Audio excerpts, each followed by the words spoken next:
की रोटी मिल रही है तो राजा के पुत्र को भी सूखी रोटी मिलेगी। तो इसी विचार को बनाकर आप सब एक गुरुकुल का परिवार है, आपस में भी संवाद करें, एक दूसरे के परिवार से मिले, जाने कि किसका बच्चा कहाँ से आया है, कहाँ से है। आप जैसे एक रिश्तेदारी होती है ना आपस में, एक परिवार से दूसरे परिवार में जाते हैं, एक परिवार से दूसरे परिवार में सुख में दुख में जाते हैं, ऐसे ही आपस में जो यहाँ पर बच्चे हैं, बच्चों के माता पिता हैं, एक दूसरे से आप माता पिता अवश्य मिले, अपना संवाद बढ़ाएं, ताकि इस जो परंपरा है इसको हम एक उच्च दिशा में ले जाने का प्रयत्न करें। धन्यवाद। हमारे मैथ और अंग्रेजी पढ़ाते हैं, मैथमेटिक्स भी है, और लेकिन इस सारे सब्जेक्टों में एक्सपर्ट आदरणीय जज साहब, मेरे साथी अध्यापकगण और प्रिय कर्मचारी और उपस्थित भाई और बहनों,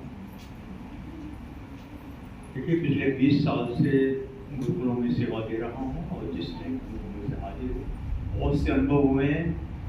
सबसे पहले तो मैं जज साहब से एक बार गुजारिश करना चाहूँगा इस बात के लिए कि जैसा आशीर्वाद उनका अब तक बना रहा है वैसा आगे भी बना रहे, क्योंकि जज साहब के आशीर्वाद के बिना ये कार्य थोड़ा मुश्किल हो जाता है। क्योंकि आमतौर पर कहते हैं ना कि लड़की तो फौज ही है लेकिन नाम कैप्टन का होता है, तो कैप्टन का आशीर्वाद, कैप्टन की गाइडेंस इस मामले में बहुत आवश्यक होती है। और मैं इस बात मैं अपने आप को सौभाग्यशाली मान रहा हूँ कि मेरे को यहाँ पे थोड़े टाइम हुआ है लेकिन बहुत अच्छा लग रहा है।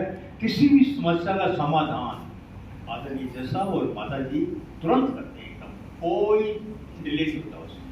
तो ऐसे ही आशीर्वाद इनका भविष्य में बना रहेगा, ऐसी मैं आशा करता हूँ। अब गुरुकुल के विषय में थोड़ा अपने अनुभव शेयर करना चाहूँगा कि एक तो प्रैक्टिकल अनुभव हुआ मेरे को गुरुकुल टंकारा में, वो और 2-3 चीज़ें जो मैंने कहानियों में पढ़ी वो। गुरुकुल टंकारा में एक माँ बाप एक बिटिया को लेके आए जो 12th में थी। बोले थी इस बिटिया को अचानक ही हकला के बोलने की बीमारी लगी, अचानक से हकला के बोलना शुरू कर दिया। अब मैंने पढ़ा हुआ था कि गायत्री मंत्र के बोलने से हमारे जो स्पीच ऑर्गन्स हैं, जो हमारे बोलने में तंत्र काम करता है, उस सारे तंत्र का अभ्यास होता है। अगर ये बात सच है तो गायत्री मंत्र के अभ्यास से इस बिटिया का हकलाना बंद हो जाना चाहिए। अब जो डॉक्टर ने या आयुर्वेद के जो योगी वैद्यों ने उनको मेडिसिन दी थी, वो मेडिसिन तो दी ही उनको, लेकिन आप सुन के हैरान होंगे कि वैद्यों ने ये कहा था, डॉक्टरों ने ये कहा था कि कम से कम 3 साल का समय इस बिटिया को ठीक होने में लग जाएगा। लेकिन उस बिटिया को एक माला 108 बार यानी कि डेली सुबह जोर से बोलते हुए गायत्री मंत्र का अभ्यास करने को दे दिया गया और वो बिटिया 3 महीने के बाद ही स्टेज के ऊपर भाषण करने लगी। तो गुरुकुल की एजुकेशन का इतना असर हमारे बच्चों पे रहता है और गुरुकुल के बच्चे कितने बुद्धिमान होते हैं इस विषय में मैं कन्नड़ में, क्योंकि बेंगलोर में रह के आया था 3 महीने, और वहाँ कन्नड़ की कहानी की एक पुस्तक मेरे को आज लगी जो 5वीं और 6ठी क्लास में वहाँ पढ़ाई जा रही थी। उनका इंग्लिश में ट्रांसलेट करके मैंने अपने पास रखा। उनमें से एक कहानी मैं आपको शेयर कर दूँगा क्योंकि समय की मर्यादा है थोड़ी। एक आदमी अपनी वसीयत में ये लिख के गया कि मेरे 3 बेटे हैं, मेरे सबसे बड़े बेटे को मेरी संपत्ति का 1/2 भाग दे दिया जाए, मेरे दूसरे बेटे को मेरी संपत्ति का 1/4 भाग दे दिया जाए और मेरे तीसरे बेटे को मेरी संपत्ति का 1/5 भाग दे दिया जाए और बाकी जो संपत्ति बचे उसको दान कर दिया जाए। अब उन्होंने बाकी धन दौलत वगैरह तो बांट ली, लेकिन उनके घर में 19 गाय थी। और 19 गाय कैसे बांटे किसी की समझ में नहीं आ रहा, क्योंकि 19 का 1/2 बनता है 9.5, यानी एक गाय के 2 हिस्से करें। तो किसी के दिमाग में बात नहीं आ रही थी कि 19 गाय को कैसे बांटा जाए। वही एक हमारे ब्रह्मचारी के जैसा अपना ब्रह्मचारी जा रहा था, मतलब क्या अभी किस बात की मीटिंग हो रही है, तो यार ऐसे ऐसे बात है, 19 गाय को बांटना था और ये हम बांट नहीं पा रहे, 2 मिनट का भी काम नहीं है, हम दूरी हो रही है। बोले हाँ इतने बड़े विद्वान बैठे हैं, सरपंच बैठे हैं, वो करने वाले तुम करेगा, मौका देकर देख लो। उस ब्रह्मचारी को वहां लगे थी ये आपकी समस्या का समाधान ये कर देगा। वो ब्रह्मचारी क्या बोला, एक गाय मेरे घर से लेके आओ। उसके घर से गाय आ गई। और देखो जी, एक गाय अपने पास से बांध रहा हूँ, किसी भाई को इतराज तो नहीं है, ना भी कोई इतराज नहीं है। 19 और 1 कितनी होगी, 20। 20 का 1/2 भाग 10 गाय तो भाई साहब आप ले जाओ, और 20 का 1/4 भाग 5 गाय भाई साहब आप ले जाओ, और 20 का 1/5 भाग 4 गाय भाई साहब तीसरा बेटा ले जाओ। 10, 5, 15 और 4, 19, और मेरी गाय जाके वापस बांध जाओ घर पे। इससे आप आइडिया लगा सकते हैं कि हमारे गुरुकुल के बच्चे कितने बुद्धिमान होते हैं, और ये बुद्धिमत्ता ऐसे नहीं आ जाती। हमारे शास्त्री जी जैसे, हमारे आचार्य जैसे हर दिन रात इनके ऊपर मेहनत करते हैं, तभी ऐसी पोजीशन बनती है। और हमारे जज साहब जैसे, जिसको निष्काम से भी मैं कहूँगा, ये अहरनिश मतलब ये भी इन्हीं चिंतन में रहते हैं, तब जाके ये पोजीशन बनती है। तो आप सभी से गुजारिश है कि गुरुकुल एजुकेशन को बढ़ावा देने के लिए अपने आसपास सर्कल में जितने भी आपके सर्कल में आपके बंधु बांधव हैं, आपके रिश्तेदार हैं, आपके यार दोस्त हैं, उन सबको ये सारी बातें बताएं और गुरुकुल एजुकेशन का मतलब उनको पता चले, ताकि इस वैदिक विद्या का पुनः प्रसार प्रचार हो और पुनः हम अपने देश को एक धर्म गुरु के पद पे देख सकें। इति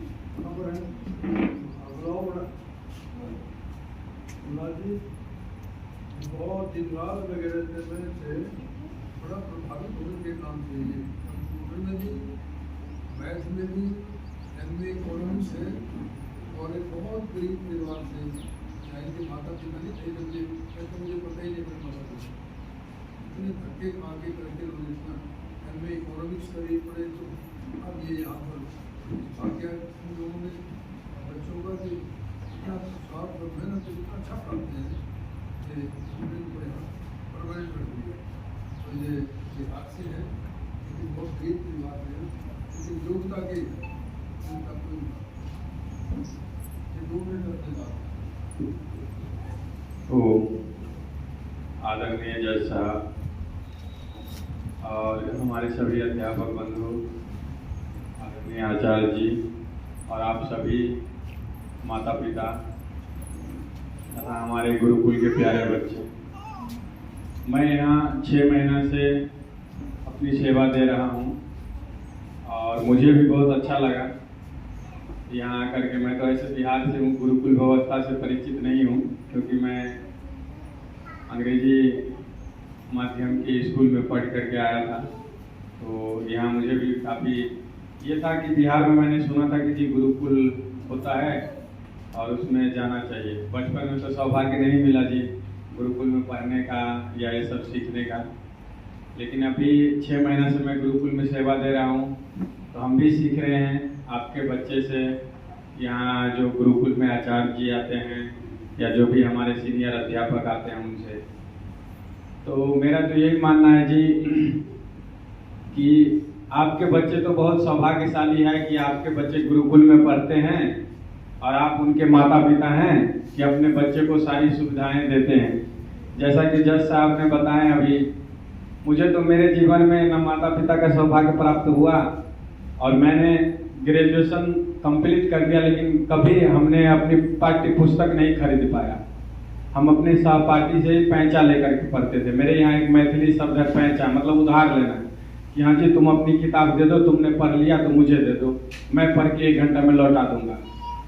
तो आपके बच्चे तो सौभाग्यशाली है जी, जिसे आपने पाठ्य पुस्तक भी देते हैं, पैसा भी देते हैं, कपड़ा भी देते हैं, उसका ख्याल भी रखते हैं। लेकिन मुझे याद है कि 10वीं का एग्जाम देने के लिए हम गए थे, तो बोर्ड पे हमारे सभी जितने साथी थे, मित्र थे, सबके माता पिता आए थे, लेकिन मैं अकेला गया था घर से।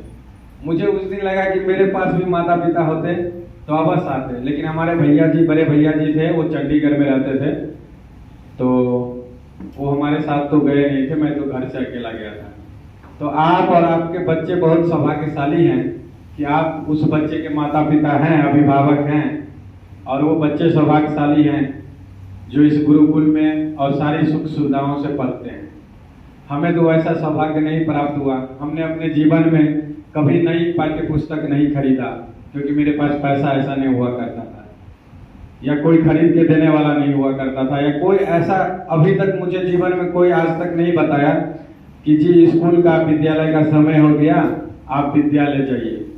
हम तो अपने मन से गए, क्योंकि मुझे पढ़ना था, मैं भी पढ़ना चाहता था और किताब की बातों को जानना चाहता था कि आखिर इस किताब में लिखी हुई बातें क्या है।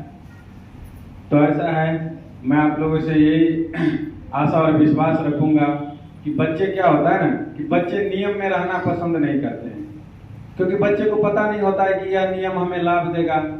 जैसे मैं अपने बचपन में देखा हूँ कि जब हम 9वीं 10वीं में पढ़ते थे ना, 8वीं में पढ़ते थे, तो हमारे साथी ये बोलते थे मुझे कि मैं तो अपने माता पिता को बोल दूंगा कि ये शिक्षक हमें बहुत मारते हैं, यहाँ हम पढ़ना नहीं चाहते हैं। और मैं ऐसे सैकड़ों बच्चे को, अपने साथी को देखता हूँ जिन्होंने 10वीं पास नहीं कर पाए, क्योंकि वो बहाना बना के अपने माता पिता को बढ़ा चढ़ा के बोलते थे कि टीचर तो पढ़ाते नहीं है, बहुत मारते हैं, ऐसा करते हैं, वैसा करते हैं, झूठ बोल के। अब वो उनको पछतावा होता है, लेकिन उनके पास अब तो समय नहीं है दोबारा पढ़ने का। उन्हें तो झूठ बोल दिया माता पिता को कि टीचर बहुत मारते हैं, यहाँ के स्कूल ठीक नहीं है, उस स्कूल में डलवा दो, ये करवा दो, वो करवा दो, बहाना बना के। उन्होंने अपने जीवन में पढ़ा नहीं, लेकिन उन्होंने अपने जीवन में पढ़ा नहीं। आज भी मुझे कॉल आता है कि जी यहाँ से ट्रेन जाती है यहाँ के लिए, तो शिवनाथ जी बताइए कि ट्रेन कितने बजे जाएगी। उनके पास में मोबाइल है, बड़ा मोबाइल है, इंटरनेट रिचार्ज है, लेकिन वो अंग्रेजी में टाइपिंग नहीं कर पाते जी, हिंदी में टाइपिंग नहीं कर पाते, या उनको ट्रेन का नंबर नहीं पता जी। आज भी मुझे फोन आते हैं हमारे साथी का, तो मुझे दुख होता है, उन्हें भी दुख होता है कि हमने जो झूठ बोला था, अगर हमने अध्यापक का डांट फटकार वो सहन कर दिया होता तो आज मुझे किसी का सहारा नहीं लेना पड़ता। तो बस मैं आप लोगों से आशा करूंगा कि बच्चे का कम सुनिए। क्यों? क्योंकि कोई भी आदमी पाबंदी में रहना नहीं चाहता जी, और बच्चे तो स्वतंत्र रहना चाहता है, क्योंकि उसे पता नहीं है देश दुनिया के बारे में।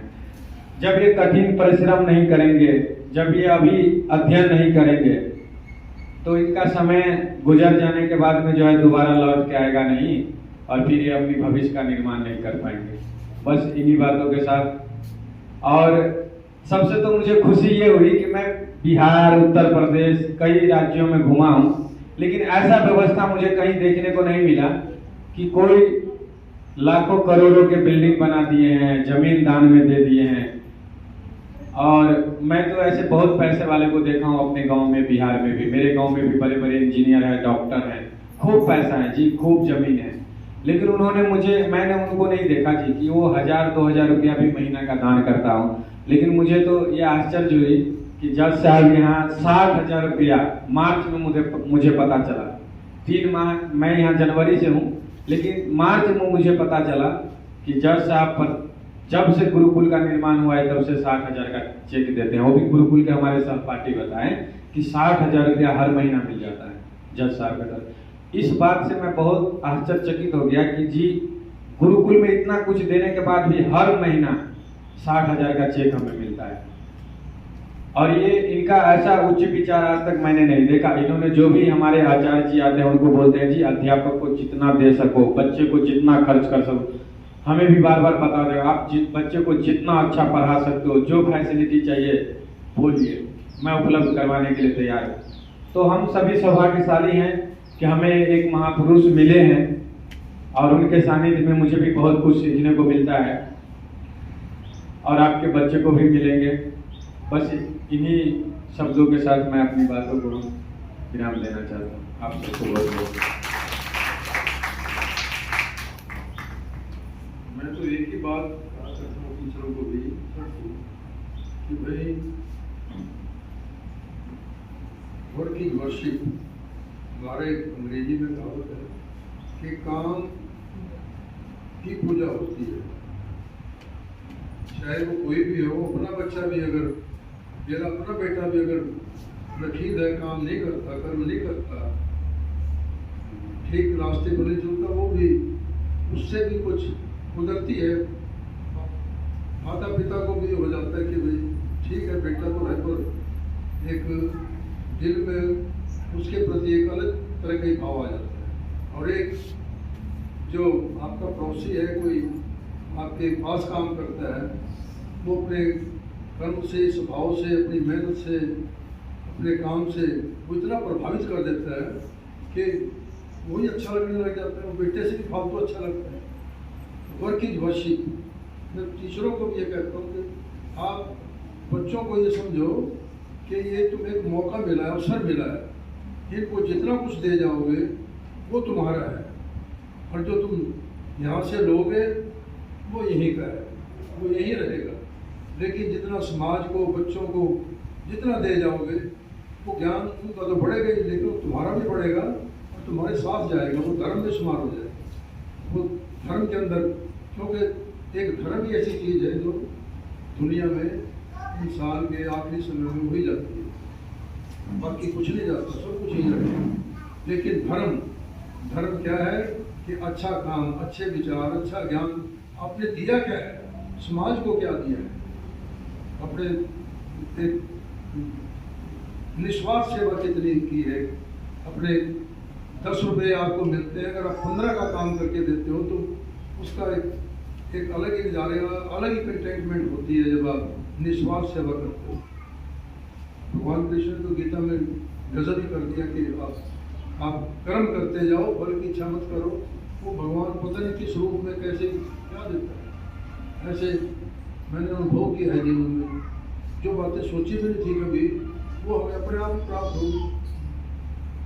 तो अध्यापकों को भी मेरा फिर ये संदेश है कि बच्चों को ये समझें कि ये हम कस्टोडियन हैं के, और हमने इनको जितना कुछ सारी ज़िंदगी में, आज भी अपने टीचरों को याद करता हूँ कि अगर हमें अच्छे टीचर ना मिलते, पढ़ाने वाले अच्छे ना मिलते, फिर शायद हम यहाँ तक ना पहुँच पाते। आज मैं उन टीचरों का नाम लेके बड़े मन में एक अलग भाव पैदा हो जाता है। मैं अपने टीचर की बात बताता हूँ। मैं रोहतक में था, सेशन जज, 1986 की बात है।